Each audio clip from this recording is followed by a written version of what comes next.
Olá! Hoje a gente vai mergulhar num assunto fascinante. As mensagens que estão escondidas nas notícias, sabe? Aquilo que a gente consome todo dia. É quase como aprender a ler de novo, mas dessa vez lendo o que não está escrito, o que está nas entrelinhas. E aí fica a grande pergunta, né? Será que as notícias que chegam até nós são neutras de verdade? Ou será que elas vêm com uma bagagem, com um jeito de ver o mundo, com valores que a gente nem se dá conta que está absorvendo? Bom, é isso que a gente vai investigar agora. E olha que interessante. Tudo começa nas coisas mais simples, na própria linguagem. Bom, todo o material que a gente está usando de base conta uma coisa curiosa. Ele percebeu que, ao usar o pronome ele como padrão, como se fosse universal, já embutia ali uma ideia. A suposição de que o masculino é o normal, o padrão. É um detalhezinho, né? Mas que mostra como, às vezes, sem nem perceber, a gente acaba reforçando um certo jeito de pensar. Então, esse detalhe do pronome é só a ponta do iceberg. Ele serve de gancho para a gente falar de um conceito bem maior. Nessa primeira parte, a gente vai entender melhor essa força invisível que está por trás das notícias e dar um nome para ela. E o nome desse conceito é suposições implícitas. Sabe o que é isso?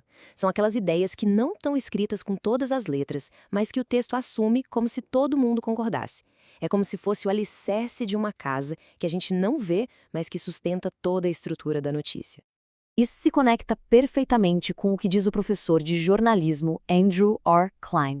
Ele fala uma coisa que faz todo sentido. A linguagem não pode ser neutra. Ou seja, toda palavra que a gente escolhe reflete um jeito de pensar, uma ideologia.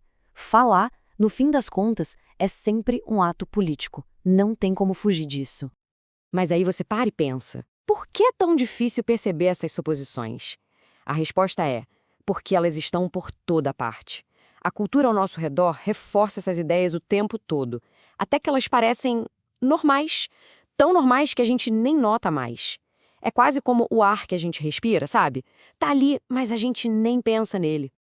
Ok, então a gente já entendeu que existem essas suposições invisíveis. Mas como é que elas viram as histórias que a gente lê nos jornais ou vê na TV? Bom, é aí que entra uma ferramenta poderosíssima do jornalismo: o enquadramento. E aqui está o pulo do gato. O que não é dito em uma reportagem é muitas vezes tão ou mais importante do que aquilo que é dito. Exatamente. A escolha do que fica de fora de uma história pode mudar completamente a forma como a gente entende um acontecimento. Vamos ver um exemplo bem prático disso. Pensa na revista Men's Health. O foco dela é quase sempre o mesmo, né? O homem físico, malhação, dieta, aparência. Mas e o lado emocional, o lado espiritual? Isso quase nunca aparece. Qual é a suposição que está aí por trás? A de que o sucesso de um homem se mede principalmente pela aparência física. E essa lógica não para por aí, não. Ela se espalha por toda a cultura pop. O jornalismo que cobre a vida de celebridades, por exemplo, vive martelando na mesma tecla. A de que ter sucesso é igual a ser uma pessoa bonita, famosa e, claro, com a conta bancária bem recheada. E os exemplos são bem diretos. A história da Katy Perry, por exemplo, é contada como se ela tivesse escapado de uma criação muito rígida para encontrar a fama, como se a fama fosse a grande libertação. A modelo Natália Vodianova, muitas vezes definida só pela sua fortuna pessoal e beleza. E a Kim Kardashian, uma publicação chegou a dizer que o propósito dela era a solene tarefa de parecer bonita. É um enquadramento muito claro, né? O valor delas é sempre medido por essa régua. Ok, já vimos como escolher o que contar e o que omitir molda uma história. Mas agora a gente vai para um nível de detalhe ainda mais profundo. Vamos falar de poder de uma única palavra. Uma palavra com carda. É impressionante, de verdade.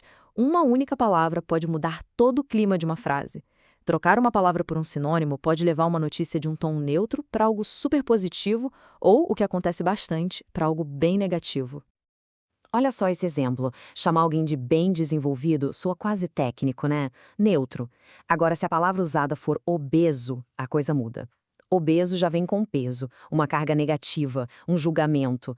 O fato pode ser o mesmo, mas a percepção que a palavra cria é completamente diferente. Agora, um exemplo com um impacto ainda maior, principalmente na política. Dizer que alguém luta pela liberdade coloca essa pessoa num pedestal, quase como um herói. Mas se a gente descreve a mesma pessoa como um ativista beligerante, pronto, agora parece um baderneiro, alguém agressivo. A palavra escolhida praticamente define quem é o mocinho e quem é o vilão da história. E isso vai até nos detalhes, como nos verbos que a gente usa. Se uma pessoa disse algo, parece um simples relato. Mas se ela declarou algo, declarou, pode dar a entender que é uma afirmação meio bombástica, talvez sem muita base, sabe? Já planta uma sementinha de dúvida. Tem até um caso real, citado no nosso material de apoio, em que uma reportagem usou a palavra ligações para conectar dois grupos. Só a palavra ligações já dá aquela ideia de uma coisa meio suspeita, meio secreta, né? Mesmo que não tivesse nenhuma prova concreta dessa conexão.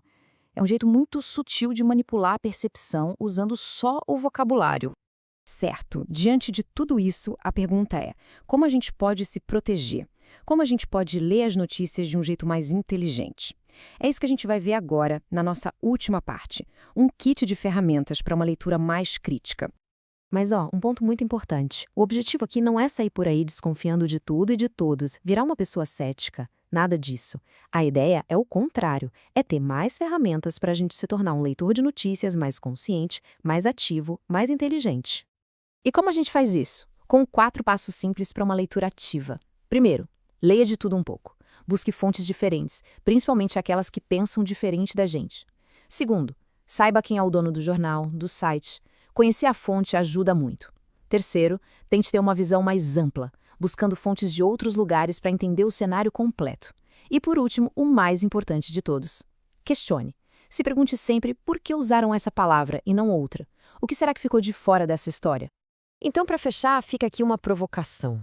Na próxima vez que for rolar o feed de notícias ou folhear uma revista, tente fazer esse exercício. Fique de olho. O que será que está escondido ali, nas entrelinhas do que estão te contando hoje? Garanto que as descobertas podem ser bem surpreendentes.